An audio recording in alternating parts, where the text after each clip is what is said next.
Top 3 cine ಸುದ್ದಿಗಳು. 1. ತುಳು ಚಿತ್ರಕ್ಕೆ ಧ್ರುವ ಸರ್ಜಾ ಸಾಥ್.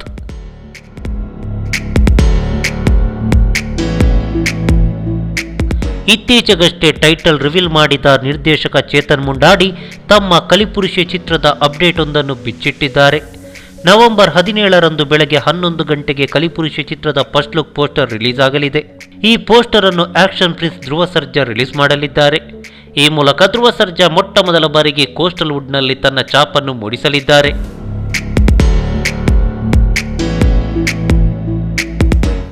2. ಭಾವನ ಆಚರಿಸಿದ ದೀಪಾವಳಿ ಹೇಗಿತ್ತು ಗೊತ್ತಾ?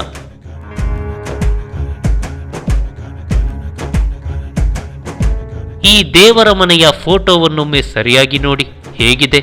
ಇದು ನಮ್ಮ ಭಾವನವರ ಮನೆಯ ದೇವರ ಮನೆ. ದೀಪಾವಳಿಯ ಸಂಭ್ರಮದಲ್ಲಿ ಭಾವನ ಅವರು ಟ್ರೆಡಿಷನಲ್ ಆಗಿ ರೆಡಿಯಾದರು. ಮನೆಯಲ್ಲಿ ದೇವರನ್ನು ಪ್ರತಿಷ್ಠಾಪಿಸಿ ಅದಕ್ಕೆ ಅಲಂಕಾರ ಮಾಡಿ ಹಣ್ಣು ಹಂಪಲು ನೈವೇದ್ಯವನ್ನು ಇಟ್ಟು ಆಶೀರ್ವಾದ ಪಡೆದ್ರು. ಇನ್ನು ಆ ದಿನದಂದು ಭಾವನ ಯಾವ ರೀತಿ ರೆಡಿಯಾಗಿದ್ರು ಗೊತ್ತಾ? ನೋಡೋದಕ್ಕೆ 2 ಕಣ್ಣುಗಳು ಸಾಲದು. ಅದರ ಒಂದು ಝಲಕ್ ನಿಮ್ಮ ಮುಂದೆ.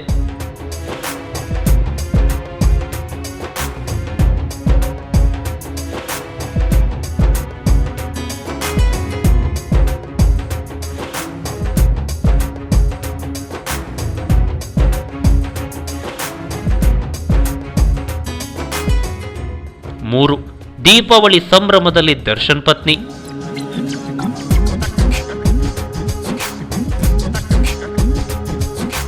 ನಾಡಿನೆಲ್ಲೆಡೆ ದೀಪಾವಳಿ ಸಂಭ್ರಮ.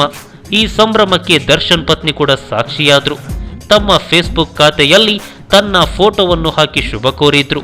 ಹೂವು ವೀಳ್ಯದೆಲೆಯಲ್ಲಿ ರಂಗೋಲಿ ಬಿಡಿಸಿ ಅದರ ಮಧ್ಯೆ ದೀಪವನ್ನು ಇಟ್ಟು ಅದರ ಪಕ್ಕದಲ್ಲಿ ವಿಜಯಲಕ್ಷ್ಮಿಯವರು ಕುಳಿತುಕೊಂಡಿರೋ ಫೋಟೋವನ್ನು ತೆಗೆಸಿಕೊಂಡಿದ್ದಾರೆ. ಈ ಫೋಟೋ ಇದೀಗ ದರ್ಶನ್ ಅಭಿಮಾನಿಗಳ ಗ್ರೂಪ್ಗಳಲ್ಲಿ ಸಖತ್ ವೈರಲ್ ಆಗ್ತಿದ್ದು, ಅವರು ಕೂಡ ಹ್ಯಾಪಿ ದೀಪಾವಳಿ ಅತ್ತಿಗೆ ಎಂದು ಕಾಮೆಂಟ್ ಮಾಡ್ತಿದ್ದಾರೆ.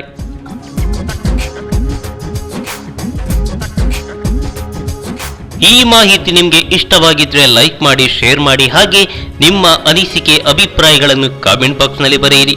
ನೀವು ನಮ್ಮ ಕೋಸ್ಟಲ್ ಕನ್ನಡ ಯೂಟ್ಯೂಬ್ ಚಾನಲ್ಗೆ ಸಬ್ಸ್ಕ್ರೈಬ್ ಆಗಿಲ್ಲ ಅಂದರೆ ದಯವಿಟ್ಟು ತಕ್ಷಣವೇ ಸಬ್ಸ್ಕ್ರೈಬ್ ಬಟನ್ಗೆ ಕ್ಲಿಕ್ ಮಾಡಿ. ಹಾಗೆ ನಮ್ಮ ಪ್ರತಿ ಅಪ್ಡೇಟ್ಸ್ಗಳನ್ನು ಶೀಘ್ರದಲ್ಲೇ ತಿಳಿಯಲು ಪಕ್ಕದಲ್ಲಿರೋ ಬೆಲ್ ಐಕಾನ್ಗೆ ಕ್ಲಿಕ್ ಮಾಡಿ. ಹಾಗೆ ನಮ್ಮ ಹೆಚ್ಚಿನ ಅಪ್ಡೇಟ್ಸ್ಗಳಿಗಾಗಿ ಕೋಸ್ಟಲ್ ನೆಟ್ವರ್ಕ್ ಫೇಸ್ಬುಕ್ ಪೇಜ್ಗೆ ವಿಸಿಟ್ ಮಾಡಿ. ಧನ್ಯವಾದಗಳು.